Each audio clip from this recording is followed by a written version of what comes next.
Just have a wee mosey at that there. Tomatin. I don't know how you pronounce it. Hello everybody. Welcome to another Saturday night in my house. Welcome back for those of you that were here last week, and for those of you that are tuning in for the first time, you've made a mistake. That's all I can say. So I believe we also had further technical difficulties last night when I reviewed the initial footage from last night's video. There is definitely a noticeable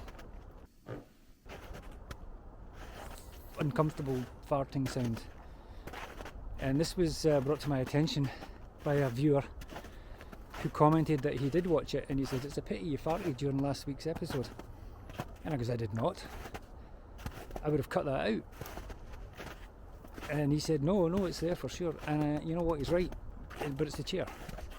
And I haven't really got the time to edit that kind of stuff out anyway. So I'm just going to have to live with it, as are you.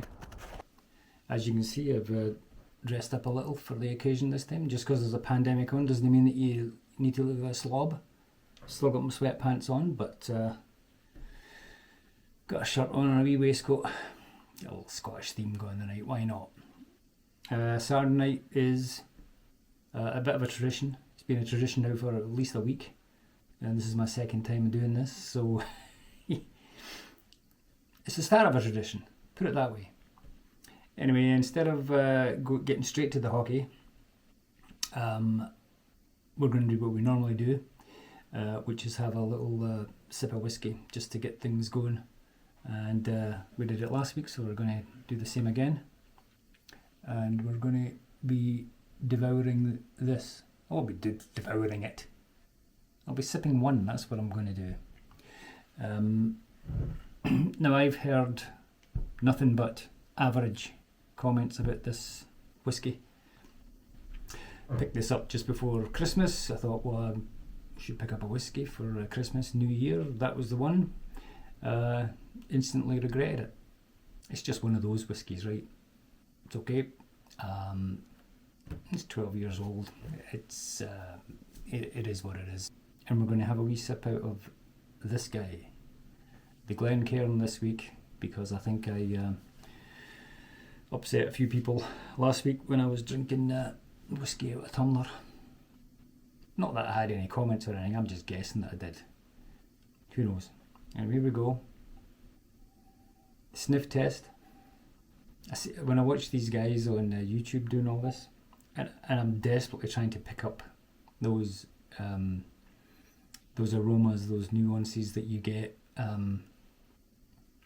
that they get. I don't, because I'm sniffing like crazy here,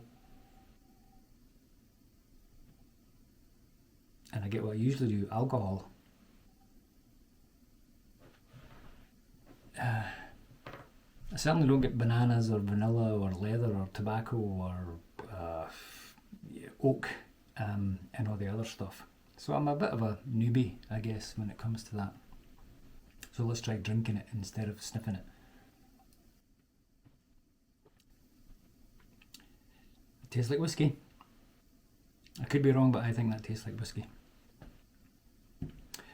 And I've let that one breathe a little. I watched this guy, he's excellent whiskey reviewer over in the Isle of Man, I think Ralphie.com, and he said, if you can, let it air out for a wee while before you start drinking it back. It's hard to do, I know that. You open the bottle, you pour it, you stare at it, let it breathe if you can for 20 minutes or so.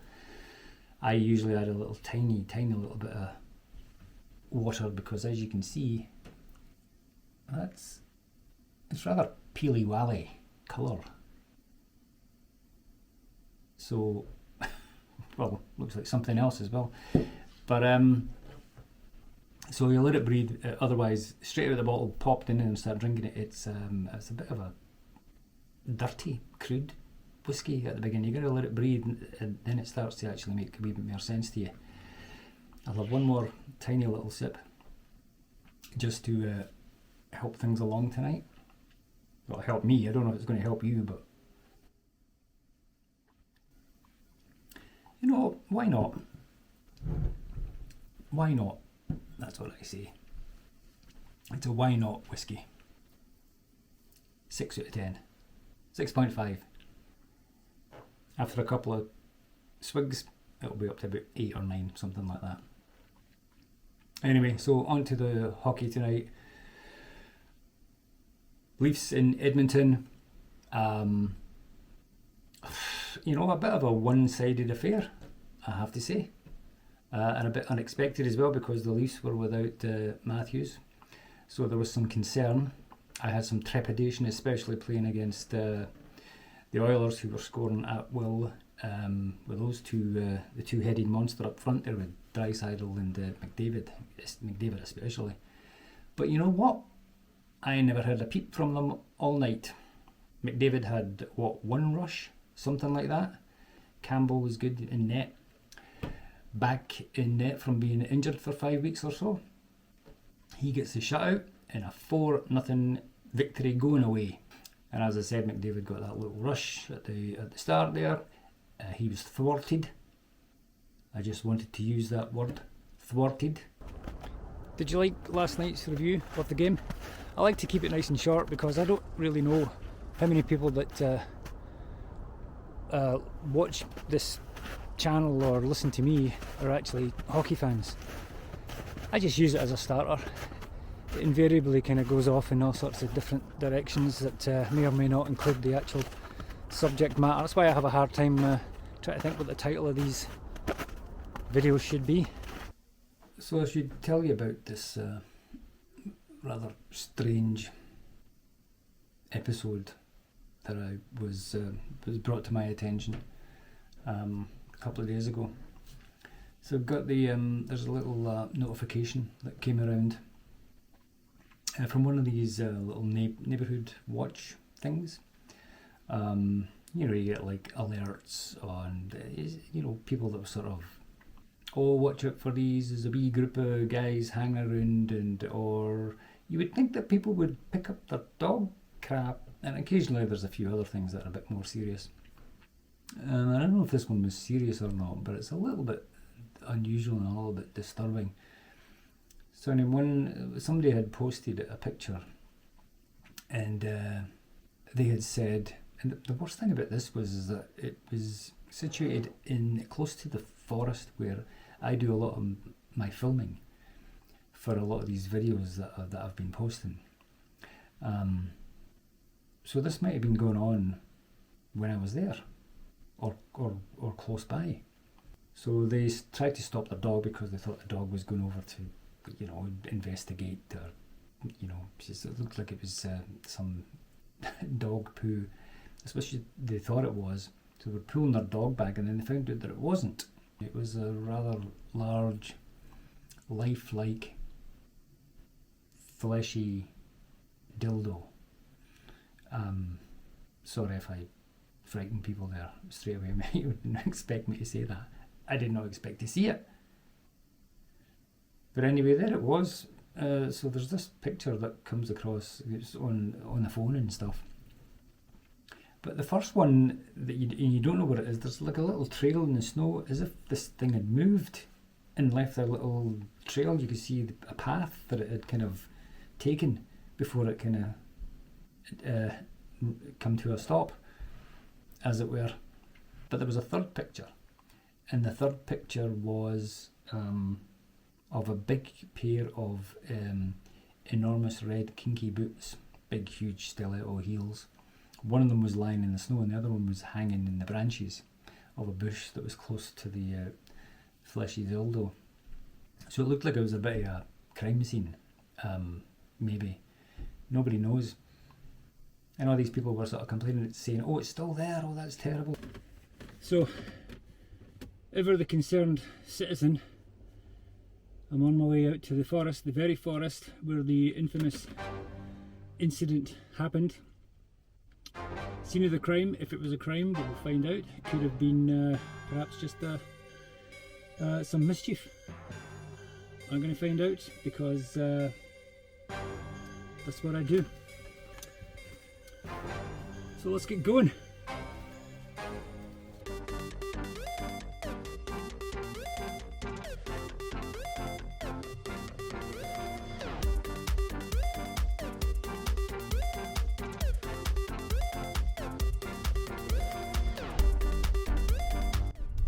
Okay, here we are. You never get no high.